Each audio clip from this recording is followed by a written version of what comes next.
Hi అండి. ఈరోజు video వచ్చేసి ఈజీ మెథడ్‌లో బ్లౌజ్ కటింగ్ ఎలా కట్ చేయాలో చూపిస్తున్నానండి. చాలా వరకి మీరు పెట్టే కామెంట్స్‌కే ఈ బ్లౌజ్ కటింగ్ అయితే పెట్టానండి. ఇంకా మాకు మీరు చెప్పేది అర్థమవుతుంది. ఇంకా క్లారిటీతోని పేపర్ మీద కాకుండా బ్లౌజ్ కటింగ్ చేసి చూపించండి అని చెప్పేసి కామెంట్స్ చేస్తున్నారు కదా! దానికోసం అని చెప్పేసి బ్లౌజ్ కటింగ్ మీద చూపిస్తున్నాను చూడండి.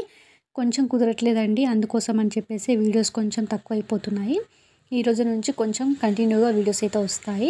చూడండి, ఓపెన్స్‌లో ఉన్నది ఆపోజిట్‌లో వేసుకోండి. క్లోజ్‌గా ఉండేది మన సైడ్ వేసుకోండి. నేను వీడియో ఎండ్ నుంచి కూడా అదే చూపిస్తున్నాను. ఓపెన్స్‌లో ఉండేది ఆపోజిట్‌లో వేసుకోండి. క్లోజ్‌గా ఉండేది మన సైడ్ వేసుకొని మీ ఆది బ్లౌజ్ తీసుకొని ఇలా 4 మడతలుగా పెట్టేసి కరెక్ట్‌గా చూసుకోండి. కింద సైడు హెచ్చు తగ్గులు ఏమన్నా ఉన్నా కుట్టు కోసము హాఫ్ ఇంచ్ వదిలేసేసేయండి ఇలా.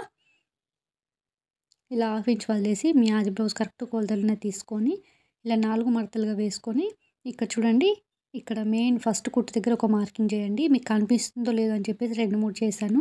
డాట్స్ కోసం ఇంకొక 1 ఇంచ్ తీసుకోవాలండి. ఇక్కడ డాట్స్ కోసం 1 ఇంచ్ తీసుకోవాలి. అలాగే ఎక్స్ట్రా కోసం ఇక్కడ ఇలా మనము 3 మార్కింగ్‌లు చేసుకోవాలండి. ఇప్పుడు వచ్చేసి మనం బ్లౌజ్ పొడవు అనేది తీసుకుందాం ఇలా. ఇక్కడ నుండి ఇక్కడ వరకు ఇలా. ఎక్స్ట్రా మెయిన్ 2 కూడా మార్కింగ్‌లు చేసుకోవాలి కంపల్సరీ. ఇక్కడ చూడండి ఎక్స్ట్రా మెయిన్ ఇలా. ఇప్పుడు వచ్చేసి మనకు ఇక్కడ కింద సైడ్ నుండి చంక భాగం దగ్గర కుట్టు ఉంటుంది కదండీ! కరెక్ట్‌గా కుట్టు దగ్గర ఈ డాట్స్ కోసం పెట్టుకున్నాం కదా! దానికి స్ట్రెయిట్‌గా ఉండేటట్టు చూసుకోండి. ఇలా ఎక్స్ట్రా మెయిన్ 2 మార్కింగ్ చేసుకోవాలండి కంపల్సరీ. మీరు ఏది మార్కింగ్ చేసినా ఎక్స్ట్రా మెయిన్ చేసుకోవాలా. ఎక్స్ట్రా వచ్చేసి పైకి ఉంటుంది. మెయిన్ వచ్చేసి కరెక్ట్‌గా ఉంటుంది. ఎక్స్ట్రా ఎప్పుడు పైకి పెట్టుకోవాలి. బ్యాక్ నెక్ వచ్చేసి ఇలా మన నెక్ కరెక్ట్‌గా తీసేసుకొని ఇక్కడ కూడా మెయిన్ ఎక్స్ట్రా ఇలా. ఇలా 2 కూడా మార్కింగ్‌లు అనేటివి కంపల్సరీ చేయాలి. అలాగే మీకు వీడియో నచ్చితే తప్పకుండా ఒక లైక్ చేయండి. వీడియో ఎవరికి యూజ్ అయితే షేర్ కూడా చేయండి. ఇలాంటి మరికొన్ని వీడియోస్ కోసం ఛానల్‌ని సబ్స్క్రైబ్ చేయండి. ఇక్కడ షోల్డర్ దగ్గర చూడండి మనకు 3 వచ్చింది. నేను ఇప్పుడు చెప్తాను చూడండి. టోటల్‌గా అయితే మనము 5కి మార్కింగ్ చేస్తున్నా చూడండి. ఇలా 5కి మార్కింగ్ చేసేసి 3 షోల్డరు, 2 నెక్. 3 షోల్డరు, 2 నెక్ పెట్టుకున్నానండి. 2 నెక్ వచ్చింది. ఇక్కడ 2.5కి మార్కింగ్ చేయండి. కింద సైడు కొంచెం ఇంకొంచెం రౌండ్‌గా నెక్ రావడం కోసం అని చెప్పేసి 2 పైస్ ఇంకా కొంచెం ఎక్కువ పెట్టానండి. ఇలా 2 మార్కింగ్‌లతో కరెక్ట్‌గా వేసేసేయండి. చూడండి, చంక డౌన్ వచ్చేసి మనకు కరెక్ట్‌గా ఉంది 5.5కి. కాబట్టి నేను మళ్ళీ కొలత అనేది ఏం తీసుకోవట్లేదు. అదే కరెక్ట్‌గా అది బ్లౌజ్‌తో తీసుకున్నాం కాబట్టి అదే సరిపోతుంది. ఇది కూడా ఇలా కరెక్ట్‌గా మార్కింగ్ అనేది వేసేసేయండి. ఇలా వేసేసిన తర్వాత మనం ఇప్పుడు ఇక్కడ కూడా నెక్ దగ్గర కూడా ఇలా మార్కింగ్ అనేది వేసేసేయండి. ఇలా కొంచెం క్రాస్‌గా వస్తుంది. ఎందుకంటే కింద సైడ్ మనం రౌండ్ షేప్ రావడం కోసం ఎక్కువ పెట్టాం కదా! దానికోసము. చూడండి, ఇప్పుడు ఇక్కడ నెక్ దగ్గరనేమో హాఫ్ ఇంచ్‌కి ఇలా మార్కింగ్ అనేది చేయండి. ఇలా కరెక్ట్‌గా వేసుకోండి. మరీ లోతుగా కాకుండా, డీప్‌గా కాకుండా ఇలా కరెక్ట్‌గా వేయండి. కరెక్ట్‌గా బ్యాక్ నెక్ రౌండ్ షేప్ వచ్చే వరకు ఇలా మార్కింగ్ అనేది వేసుకోండి. దాని మీదనే కటింగ్ చేయండి. ఇక్కడనేమో మనము చంక డౌన్ దగ్గర 1 ఇంచ్ అనేది తీసుకోండి. చంక భాగం దగ్గర 1 ఇంచ్ వచ్చిందండి. ఇలా రౌండ్‌గా ఇలా కరెక్ట్‌గా తీసుకోండి. చూడండి, మీ ఆది బ్లౌజ్ తీసుకోండి. ఇక్కడ షోల్డర్ నుండి మనకి ఇక్కడ కుట్టు ఉంటుంది కదండీ! ఈ కుట్టు దగ్గర చంక భాగం దగ్గర కుట్టు వరకు ఇలా కరెక్ట్‌గా చూసుకోండి. ఇక్కడ ఎక్స్ట్రా నుంచే పట్టుకోవాలండి. కుట్టు ఎక్కడి వరకు వస్తే అక్కడి వరకు కరెక్ట్‌గా చూసుకొని మార్కింగ్ అనేది చేయండి. మనకు కరెక్ట్‌గా వచ్చిందండి ఇక్కడ. ఇక్కడ వరకు మార్కింగ్ చేసుకున్న తర్వాత మళ్ళీ మీ ఉక్స్ పట్టి నుంచి ఇక్కడ చంక భాగం దగ్గర కుట్టు ఉంటుంది కదా! కరెక్ట్‌గా పట్టి చూడండి. ఈ ఉక్స్ పట్టి నుంచి ఇలా మనకు కరెక్ట్‌గా ఉందండి. ఇప్పుడు ఇలా ఒక మార్కింగ్ అనేది వేసుకొని ఎక్స్ట్రాకి మరొక మార్కింగ్ అనేది వేసేసేయండి ఇలా. మన క్లాత్ ఉంది కాబట్టి నేను కొంచెం అటుగా జరిపేసేసి ఎక్స్ట్రా కోసం మార్కింగ్ చేశాను. ఒక పాదమందం అలా. చూడండి, ఇప్పుడు వచ్చేసి మనకు కటింగ్ అయితే అయిపోయింది. కటింగ్ వీడియో కొంచెం ఇలా మిస్ అయింది. ఇలా ఉన్న క్లాత్‌ని మనం కట్ చేసాం కదా! కట్ చేసేటప్పుడు కొంచెం వీడియో అనేది మిస్ అయింది. అంతేనండి. కటింగ్ వీడియో అనేది మిస్ అయింది. ఇక్కడ చూడండి, ఇక్కడ వెళ్ళే క్లాత్‌లో మనకు ఉక్స్ పట్టి, కాజా పట్టి అనేది వెళ్తుంది. ఉక్స్ పట్టి వచ్చేసి 2 ఇంచెస్, కాజా పట్టి వచ్చేసి 3 ఇంచెస్. అక్కడ మీరు రాసి పెట్టుకున్నారనుకోండి, మీకు ఎలాంటి కన్‌ఫ్యూజ్ లేకుండా ఈజీగా కుట్టేయగలుగుతారు. ఆ కటింగ్ అయితే అయిపోయిందండి. ఇలా కట్ చేసిన దాన్ని మనం ఇప్పుడు క్రాస్‌గా ఇలా వేసుకోవాలి. ఇలా వేసేసిన తర్వాత మీ బ్యాక్ పార్ట్ ఎలా ఉందో అలా మార్కింగ్ అనేది చేసేసేయండి ఇలా కరెక్ట్‌గా రావాలండి మనకు. ఇది కరెక్ట్‌గా వచ్చిన తర్వాత దీన్ని ఇలా తీసేసేయండి. ఇప్పుడు నేనేం మలపలేదు బ్యాక్ కటింగ్ అనేది. కరెక్ట్‌గా ఎలా ఉందో అలా మార్కింగ్ చేసిన తర్వాత ఇక్కడ చూడండి షోల్డర్ నుండి మన కింద సైడ్ డాట్ ఉంటుంది కదా! ఫస్ట్ డాట్, ఆ డాట్ వరకు ఇలా మార్కింగ్ చేయండి. ఎక్స్ట్రా ప్లస్ మెయిన్ 2 మార్కింగ్‌లు చేసుకోండి. ఇప్పుడొచ్చేసి మీకు గల్ల అనేది ఇక్కడ ఉక్స్ పట్టి సైడ్ తీసుకోండి. ఇక్కడ గల్ల కరెక్ట్‌గా ఇలా వేసుకోండి. చూడండి కరెక్ట్‌గా పట్టేసి ఇలా వేయండి. ఇలా.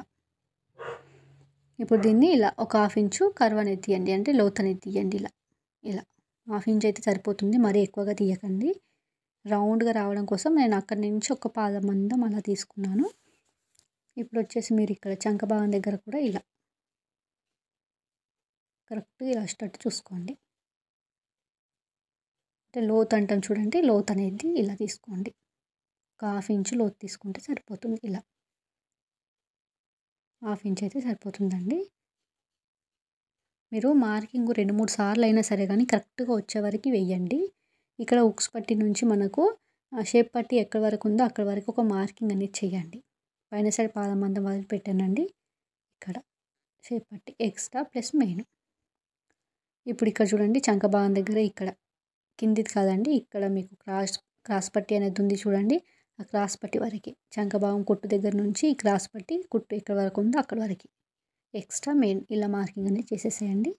ఇలా మార్కింగ్ చేసిన తర్వాత ఇప్పుడు మీరు ఇక్కడ నుంచి ఇలా నేను అక్కడి నుంచి తీసుకున్నాను. అది అక్కడి నుంచి కాదు. ఇప్పుడు నేను మీకు కింది నుంచి చూపిస్తాను మళ్ళీ. కింద మార్కింగ్ నుంచి తీసుకోవాలి. నేను పైన మార్కింగ్ నుంచి తీసుకున్నా సారీ. అది కాదు. ఇక్కడ కింద మార్కింగ్ నుంచి ఇలా కలిపేసేయండి. మనకి ఇందులోనే షేప్ పట్టి అనేది వస్తుందండి. చూడండి పైన సైడ్ మనకు షేప్ పట్టికి 3 ఉంటుంది కదా! కరెక్ట్‌గా 3 వచ్చిందండి చూడండి. ఇక్కడ కింద సైడ్ మనము 2 ఇంచెస్ 2 పాయింట్స్ వచ్చేటట్టు చూసుకోవాలి. కొంచెం పెంచేసుకోవాలి ఇలా. ఇగో 2కి మార్కింగ్ అనేది చేసేసేయండి ఇలా. 2కి మార్కింగ్ చేసుకొని ఇలా వేసేసేయండి షేప్ పట్టి అనేది. కరెక్ట్‌గా వస్తుందండి. ఇప్పుడు ఇది ఎలా ఉందో అలా కట్ చేసేసేయండి. అలాగే వీడియో నచ్చితే తప్పకుండా ఒక లైక్ చేయండి. నేను పెట్టే ప్రతి కటింగ్ వీడియోలలో కొంచెం డిఫరెన్సీ అనేది ఉంటుంది. అంటే ఒక్కొక్కరికి ఒక్కొక్క మెథడ్‌లో అర్థమవుతుంది కాబట్టి నేను పెట్టే ప్రతి కటింగ్‌లో కూడా మీకు ఒక్కొక్క కటింగ్‌లో ఒక్కొక్కలాగా ఉంటుందన్నట్టు. మీకు అర్థమయ్యే విధంగా అయితే చెప్తుంటాను. అంటే చాలా వరకు కామెంట్స్ ఏం పెడతారంటే అక్క మాకు ఇంకా కొంచెం క్లారిటీగా చెప్పండి. ఇంకా క్లారిటీగా చెప్పండి. ఆ వీడియోని బట్టి నేను అరే ఈ వీడియోకి ఇలా కామెంట్ వచ్చింది కాబట్టి నేను ఇంకా ఇలా చెప్పాలి అని డిసైడ్ అయ్యి చెప్తానండి. మీకు ఈజీగా అర్థం అవ్వడానికి ట్రై చేస్తూ ఉంటాను. చూడండి ఇప్పుడు మనకు ఫ్రంట్ పార్ట్ కూడా అయిపోయింది కదా! ఇప్పుడు చూడండి ఇక్కడ మనకు షేప్ పట్టి అనేది తీస్తున్నాను. కరెక్ట్‌గా మనకి అందులోనే వచ్చేసింది. క్లాత్ అనేది ఎక్కడ వేస్ట్ అవ్వకుండా కరెక్ట్‌గా ఉంటుందన్నట్టు. ఇలా కట్ చేసేసేయండి. చూడండి మనకు ఎలా కట్ చేసినా కొలతలు కరెక్ట్‌గా ఉండి ఆది బ్లౌజ్ కరెక్ట్‌గా ఉంటే బ్లౌజ్ ఆటోమేటిక్‌గా అదే కరెక్ట్‌గా వస్తుందండి. ఇక్కడ చూడండి మనకు ఫ్రంట్ పార్ట్ డాట్ 1 ఇంచ్ పోతుంది కాబట్టి కొంచెం తక్కువగా వచ్చినా పర్లేదండి. అంటే వేరే వాళ్ళు వేరే దగ్గర తీసుకుంటారు కదా! వారి కోసం చెప్తున్నాను. ఇక్కడ తీసుకున్న వాళ్ళకి కరెక్ట్ కొలత ఉంటుంది. డాట్స్ కోసం వచ్చేసి మనం ఇలా మలిపేసేయండి. ఫస్ట్ డాట్ వస్తుంది. పొడవు వచ్చేసి 2 పెట్టుకున్నా సరిపోతుంది. సెకండ్ డాట్ వచ్చేసి ఇక్కడ షోల్డర్ దగ్గర కరెక్ట్‌గా సమానంగా చూసుకోండి. ఇలా. ఇది కూడా 2½ తీసుకోండి పొడవు. అటు 1 ఇంచ్, ఇటు 1 ఇంచ్ అండి. ఇలా. కొందరు 4th పిన్ కూడా పెట్టుకుంటారు కాబట్టి 4th పిన్ కూడా ఇలా పెట్టుకుంటే సరిపోతుంది. మనకి ఇలా కరెక్ట్‌గా రావాలండి. ట్రయాంగిల్ షేప్‌లో రావాలి. కరెక్ట్‌గా వస్తుంది. పొడవు వచ్చేసి చూడండి 2½ ఉంటుంది. ఇది కొంచెం ఎక్కువ వచ్చేసింది కాబట్టి ఇక్కడ వరకు 2½కి. ఇది వచ్చేసి మనకు 4 ఉంటుంది. 3½ కూడా ఉంటుంది. అంటే మనిషి హైటు, వెయిట్ అట్లా బట్టి ఉంటుందన్నట్టు. హైట్ ఉండే వాళ్ళకి కొంచెం 4 ఉంటుంది. హైట్ తక్కువగా ఉండే వాళ్ళకి కొంచెం 3 ఉంటుంది. 3½ ఉంటుంది. ఇప్పుడు వచ్చేసి హ్యాండ్ కటింగ్ అనేది చూద్దామండి. ఇలా 4 మడతలుగా వేసుకుంటే మనకు 2 హ్యాండ్స్ అనేటివి వస్తాయండి. 4 మడతలు సమానంగా కరెక్ట్‌గా వేసుకున్నాక తర్వాత మీ ఆది బ్లౌజు హ్యాండ్ అనేది ఇలా పెట్టేసేయండి. ఇలా పెట్టేసిన తర్వాత మనకు ఇక్కడ నేను ఎక్కువ పెట్టడం అంటే హ్యాండ్ పొడవు అనేది ఎక్కువ పెంచడం కోసము ఒక 1.5 ఇంచెస్ అనేది ఎక్కువగా పెట్టాను ఇక్కడ. మీరు ఒకవేళ హెమ్మింగ్ చేయాలంటే కూడా ఇలానే పెట్టాలండి. 1 ఇంచ్ తీసుకోవాలి పెద్దగా. ఇక్కడ షోల్డర్ దగ్గర ఎక్స్ట్రా మెయిన్ హ్యాండ్ లూజ్ దగ్గర పెట్టానండి. ఇక్కడ చంక భాగం దగ్గర కుట్టు దగ్గర ఎక్స్ట్రా పెట్టుకోవాలి. ఇక్కడ చంక డౌన్ వచ్చేసి మనకు ఇక్కడ చూడండి నాకు కరెక్ట్గా ఉంది. 3 ఉందండి. 3 కరెక్ట్గా ఉంది కాబట్టి మనకు అవసరం లేదు. చూడండి ఇక్కడ 3 ఉంది. 3 తీసుకోవాలి. మ్యాక్సిమం మనము ఇక్కడ వచ్చేసి 1.5 ఇంచ్ తీసుకోవాలి. షోల్డర్ దగ్గర స్ట్రైట్గా ఇక్కడ చూడండి మీ హ్యాండ్ ఇలా మార్కింగ్ అనేది చేసేసేయండి. కరెక్ట్గా షేప్ వచ్చేటట్టు చూసుకొని హ్యాండ్ మార్కింగ్ అనేది చేయండి. ఇలా కరెక్ట్గా స్ట్రైట్గా ఇక్కడ 1.5 ఇంచ్ కొంచెం స్ట్రైట్గా ఉంటుంది చూడండి. ఇక్కడ ఒక టక్ అనేది ఇవ్వండి. ఇలా సైడ్లకి కొంచెం ఎక్స్ట్రా ఉంటుంది కదా క్లాత్, అది కట్ చేసేసాను. మామూలుగా కట్ చేయండి, మరీ ఎక్కువ కట్ చేయకండి, అతుకులు పడాల్సి వస్తాయి మళ్ళీ. కాబట్టి మనకి ఇక్కడ లోతు అనేది నేను హ్యాండ్ స్టిచ్చింగ్ చేసేటప్పుడు ఫ్రంట్ పార్ట్కి రావాలండి 2 కూడా లోతులు. వీడియోని అసలు లైక్ చేయండి, షేర్ చేయండి, కామెంట్ చేయండి. ఇలాంటి మరికొన్ని వీడియోస్ కోసం ఛానల్ సబ్స్క్రైబ్ చేయండి. వీడియోలో ఏమైనా డౌట్ ఉంటే కామెంట్ చేయండి, ఎక్స్ప్లెయిన్ చేయండి.